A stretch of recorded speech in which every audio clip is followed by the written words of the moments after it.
I stood in my son's kitchen, the morning Arizona sun blazing through the windows, and listened to my daughter-in-law tell me I was worthless. You've been here 4 months, Walter. 4 months of eating our food, using our electricity, taking up space. Either you start paying $3,000 a month, or you find somewhere else to live.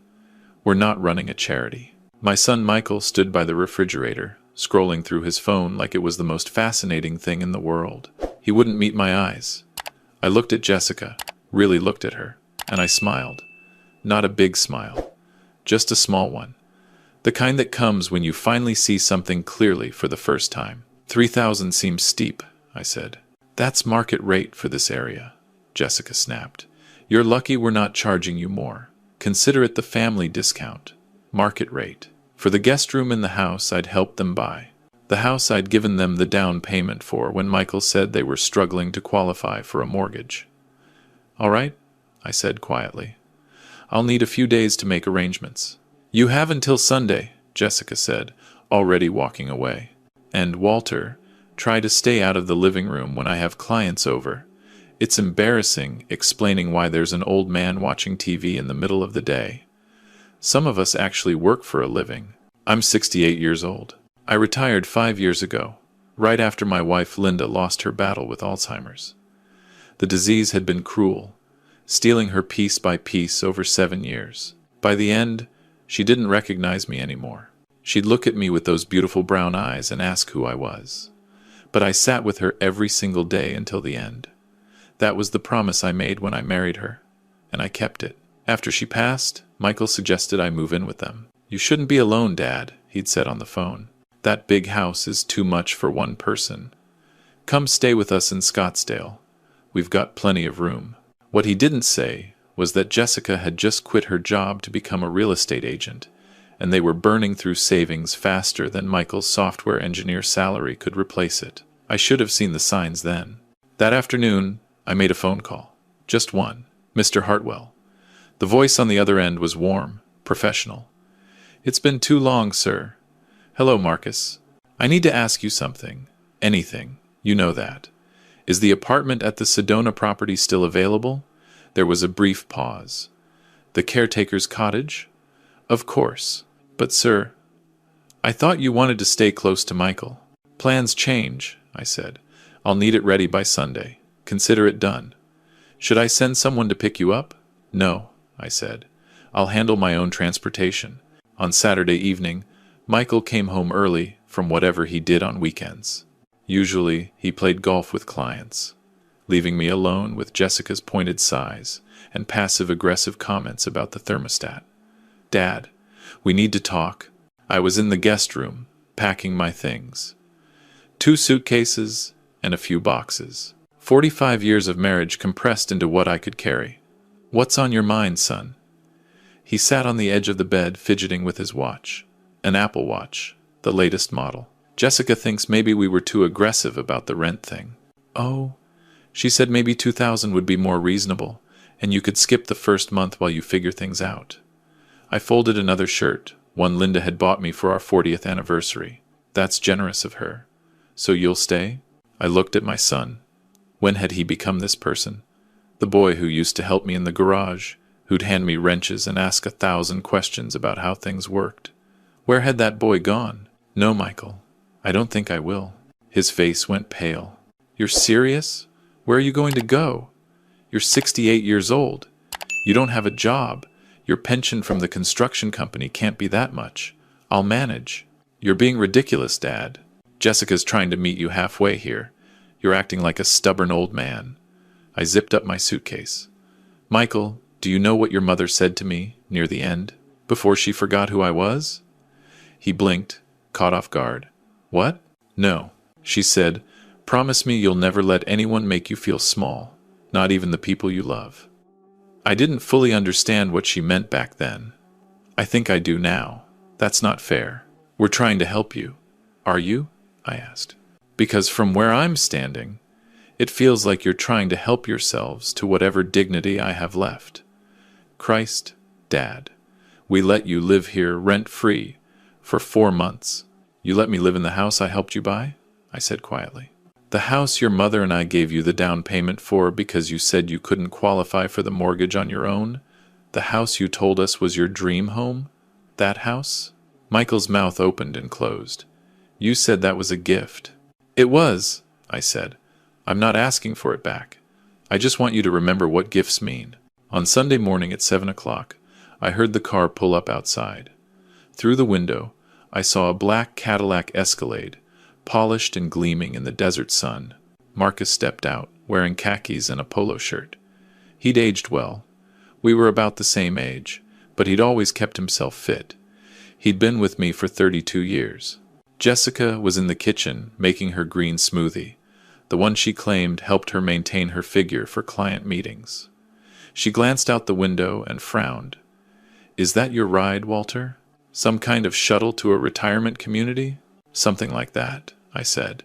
Well, at least it's punctual, she said, sipping her smoothie.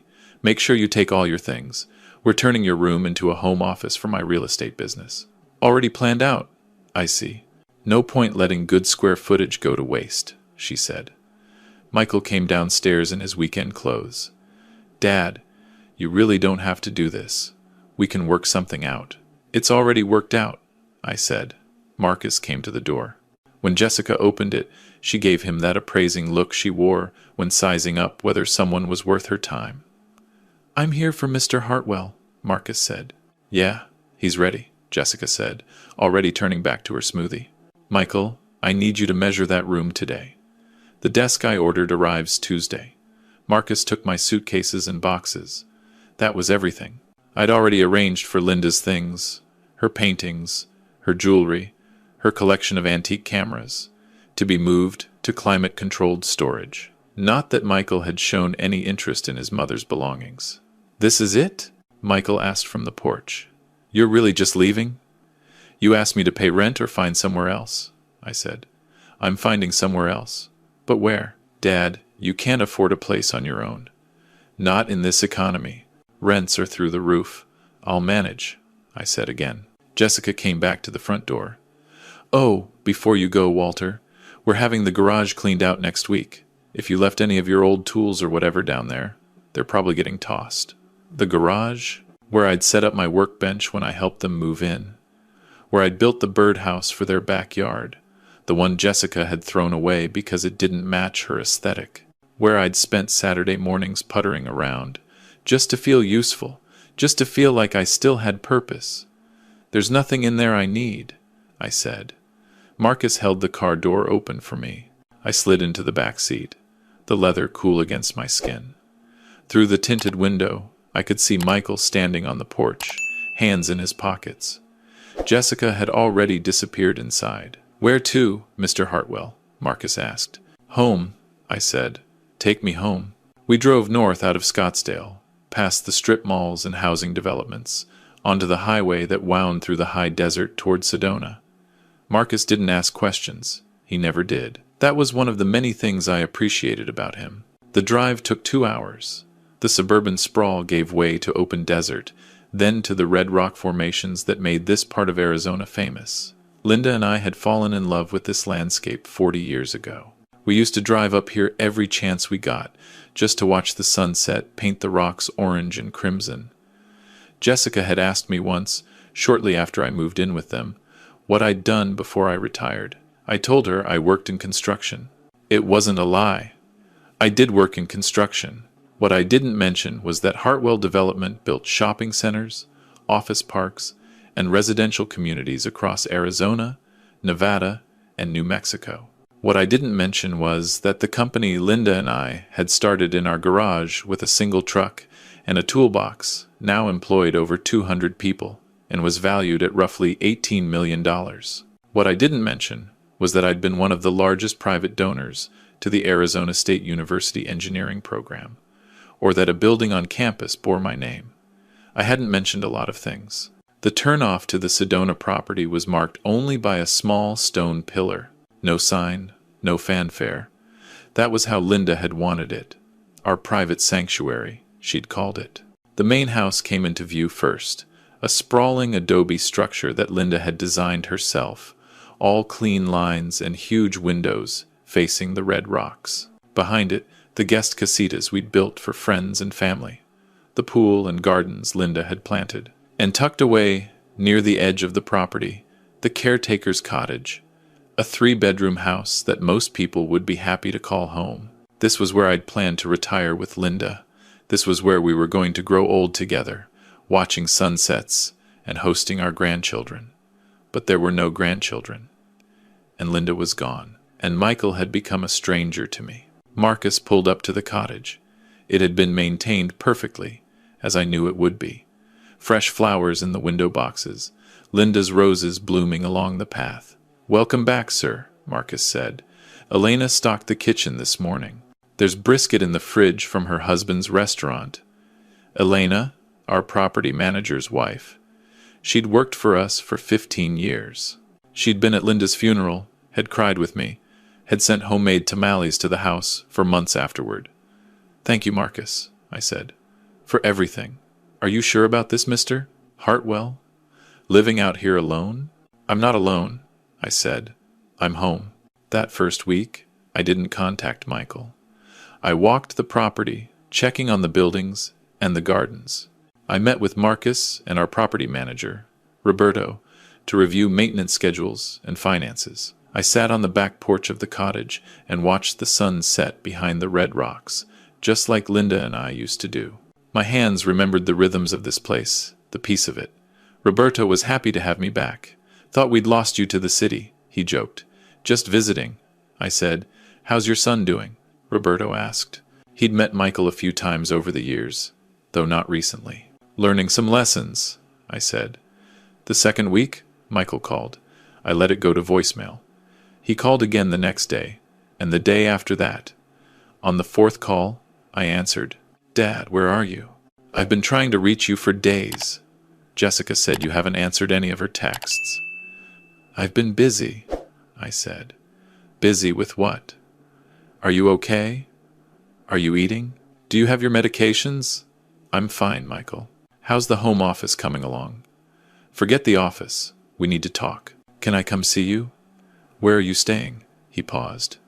"Wait, how are you paying for wherever you are?" "Somewhere safe," I said. "Somewhere I can afford." There was silence on the line. "Dad, I've been thinking. Maybe Jessica and I moved too fast with the whole rent thing. Maybe we should talk about it more." "Maybe you did," I said. "So come back. We'll figure something out. No rent, just come back." "Why?" I asked. "Why do you want me back, Michael?" He didn't have an answer ready. I could hear him breathing, thinking.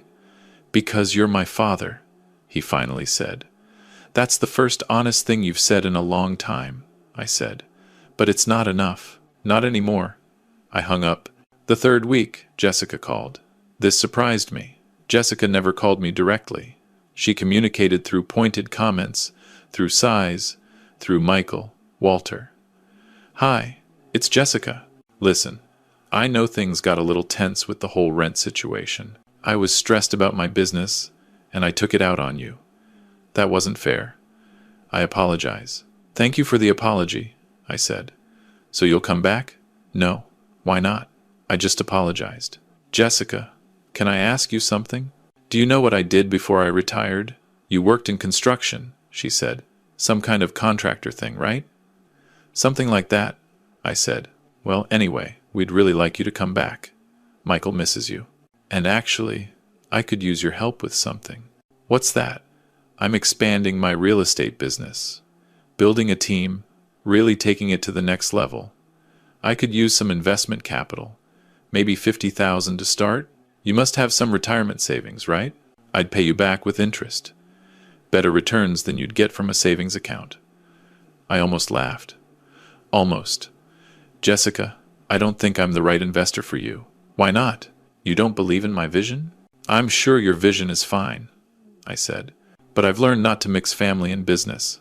That's ridiculous. Family should support each other's dreams." "I agree," I said. "Families should support each other." I hung up. The fourth week, I received a letter from an attorney's office in Phoenix. Michael and Jessica were concerned about my mental state and were exploring options for a competency evaluation. The letter suggested that my recent decisions, Specifically abandoning my family and isolating myself in an unknown location demonstrated signs of cognitive decline that warranted professional assessment. I called my own attorney, Margaret Sullivan. We'd worked together for 25 years, since she'd helped Linda and me incorporate the business and set up the estate plan. "They're grasping at straws," Margaret said. "They can't force a competency evaluation without cause, and moving out of your son's house after being asked to pay rent is about as rational as it gets. Have you done anything that would suggest diminished capacity?" I declined to invest in my daughter-in-law's business and stopped answering my phone for a few days. "Sounds perfectly sane to me," Margaret said. "Do you want me to respond?" "Not yet," I said. "Let's see how far they're willing to go." The 5th week, Michael showed up at the Sedona property. I was in the main house, reviewing architectural plans with Marcus for a new project we were considering, a mixed-use development in Flagstaff. Through the window, I saw Michael's BMW pull up to the gate. He'd found me through the GPS tracker on my phone, I learned later. The same phone he'd insisted I carry for safety. "Can I help you, sir?" Roberto asked when Michael got out of his car.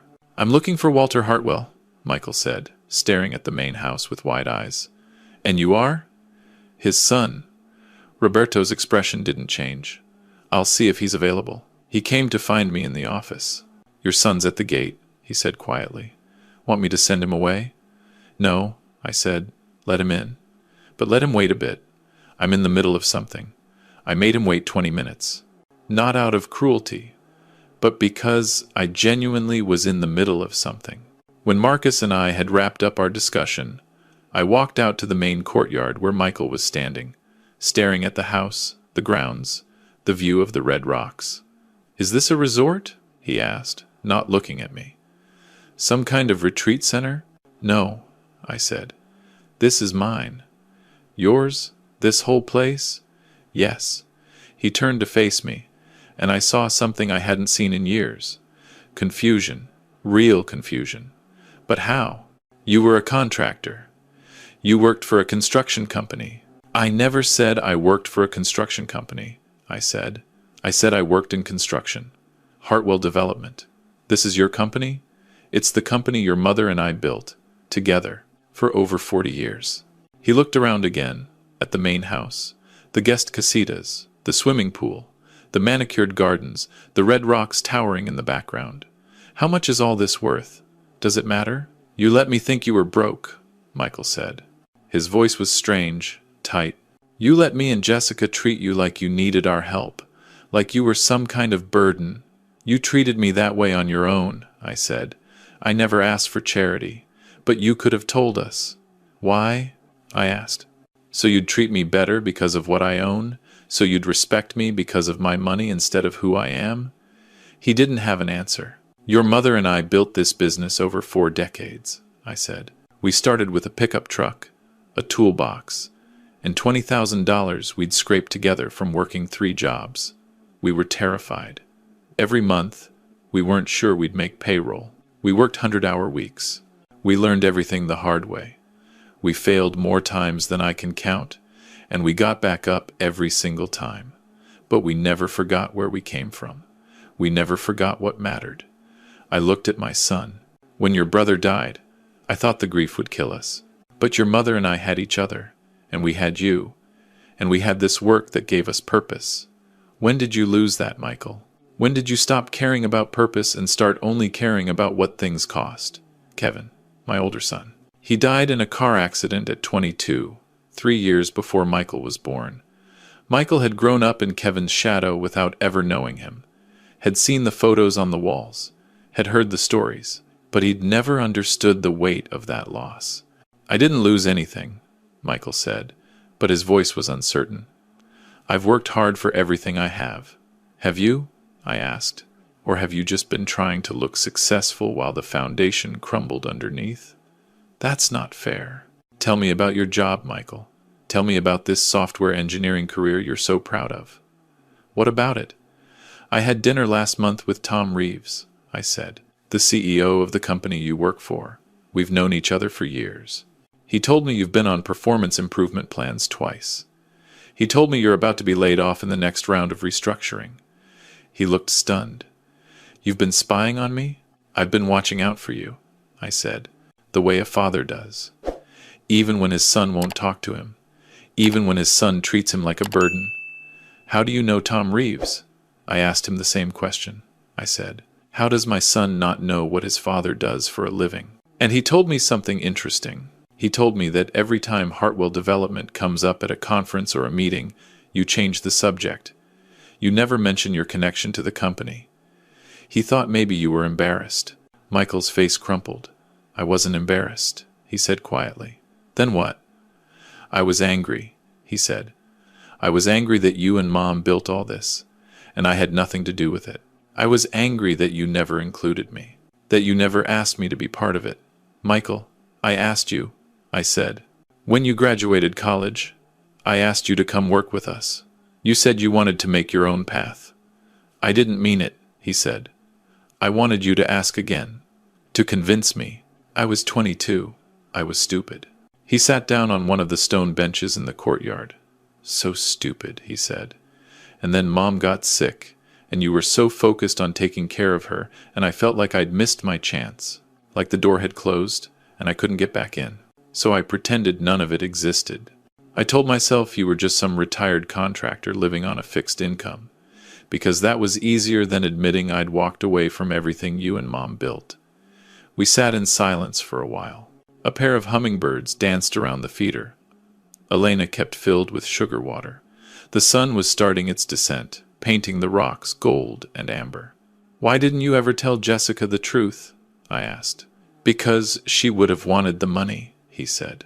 "And I didn't want her to have it. I didn't want her to look at you and see dollar signs. I wanted her to love you for who you are." He laughed bitterly. "Shows you how well that worked out." "What happened, Michael?" I asked. "What happened to my son?" He looked at me with tears in his eyes. "I don't know, Dad. I've been asking myself that question for weeks, ever since you left. I look in the mirror and I don't recognize the person looking back. How did I become someone who charges his own father rent? How did I become someone who lets his wife call his father dead weight?" The next morning, Michael came back. He didn't call ahead, just showed up at the cottage where I was having coffee on the porch. "Can I sit?" he asked. I nodded toward the empty chair. He looked different. The same clothes, but something had shifted behind his eyes. "Dad, I've been up all night thinking about what you said. About purpose. About what matters. And I realized something. I don't have any idea what matters to me anymore. Maybe I never did." "What do you want to do about that?" I asked. "I want to learn," he said. "I want to understand what you and Mom built and why you built it. I want to know what drove you, what kept you going when things got hard. I want to find that for myself. And Jessica?" He looked down at his hands. "We're getting divorced. She filed yesterday. When she found out about all this, about the company and the property and everything, she wanted to renegotiate the prenup. Said I'd defrauded her by hiding assets. When I told her the assets were yours, not mine, she got even angrier. She said I was useless, that she'd wasted the best years of her life on a man who couldn't even inherit money properly." "Sounds like Jessica," I said. "The funny thing is," he said, "I think she's right. About me being useless. I've spent my whole adult life trying to look successful without actually accomplishing anything. I've got a fancy car I can't afford, and a house that's mortgaged to the hilt, and a job I'm about to lose. I've got nothing real. Nothing that lasts." "That's not entirely true," I said. "You've got a father who loves you, even when you make it really hard." He wiped his eyes. "Can I work here?" he asked. "At the company? Not as an executive or anything. I know I haven't earned that. But at the bottom, learning the business from the ground up, like you did." "Why?" I asked. "Because I want to build something," he said. "Something real, something I can be proud of. And because I want to spend time with my father. I've wasted so many years being angry about things that don't matter. I don't want to waste any more." I studied my son's face. He meant it. I could see that. But I could also see that he was fragile, that this clarity might not survive the first real challenge. "On one condition," I said. "Anything. You start at the absolute bottom. You work with the construction crews.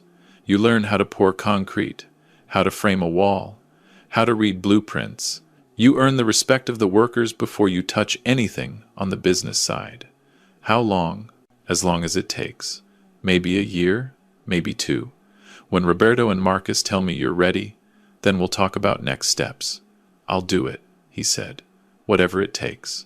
We start at 5:30 in the morning, I said. It's physical work. Arizona heat. The crews won't go easy on you because you're the owner's son. In fact, they'll probably be harder on you. I can handle it. We'll see, I said. He stood up to leave, then stopped. Dad, what happened to Kevin's stuff? Mom's stuff? All the things from the house? I looked at him. It was the first time in years he'd mentioned his brother. It's in storage, I said. I saved everything. Why? Because it matters, he said. Because I want to see it. I want to understand our family better. The real version, not the story I made up in my head. Maybe someday, I said. When you're ready. He nodded and headed for his car. Then he stopped again. Dad, I read about Hartwell Development last night, about the charitable foundation you and Mom started, the scholarships for first-generation college students, the housing initiatives for veterans, the engineering building at ASU. Why didn't you ever talk about any of that? Because it wasn't for other people to know about, I said. It was just what your mother and I believed in, giving back to the community that helped us succeed. He shook his head slowly. I had no idea who you really were, he said. All those years, and I had no idea. Now you do, I said. The question is what you're going to do about it. He got in his car and drove away. Michael showed up on Monday morning at 5:15, wearing work boots he'd clearly just bought and clothes that had never seen a construction site. Roberto assigned him to the concrete crew working on a new guest house foundation. I watched from the cottage window as my son struggled with the work, making mistakes, getting corrected, trying again. Roberto's body language was patient but firm. It would take time. Maybe it wouldn't work. Maybe Michael would quit after a week or a month, would decide this was too hard, would slip back into his old patterns of pretending and avoiding and blaming others for his problems. But maybe not. Maybe my son would learn what his mother and I had learned all those decades ago, that the things worth having are the things you build with your own hands. That family isn't about what you can take from each other, but what you create together. That respect isn't given, it's earned. One honest day at a time, I made coffee and sat down at my desk. There were plans to review, meetings to schedule, decisions to make. The work of the company continued, as it always had, through seasons of loss and change and unexpected renewal. Linda's photo sat on my desk, the one from the day we broke ground on our first commercial project. We were young and terrified and covered in Arizona dust, grinning like idiots. She'd known even then what we were building, not just structures, but a legacy. I picked up my phone and texted Michael, "Drink water." Roberto says the new guys always forget to hydrate. 3 dots appeared. Then, already learning that the hard way. Thanks, Dad. It wasn't much, just 4 words and an abbreviated title, but it was honest. It was real, and it was a start. Outside, the sun was rising over the red rocks, painting the desert in shades of gold and copper. In a few months, Michael might give up and go back to his old life, or he might stick with it, might learn the business from the bottom up, might become someone I could pass this legacy on to. That was the thing about building something. You couldn't rush it. You had to lay the foundation carefully, one layer at a time. You had to trust the process. You had to have faith in things you couldn't yet see. I sipped my coffee and watched my son learning to mix concrete. Maybe this time would be different. Maybe we'd both build something worth keeping.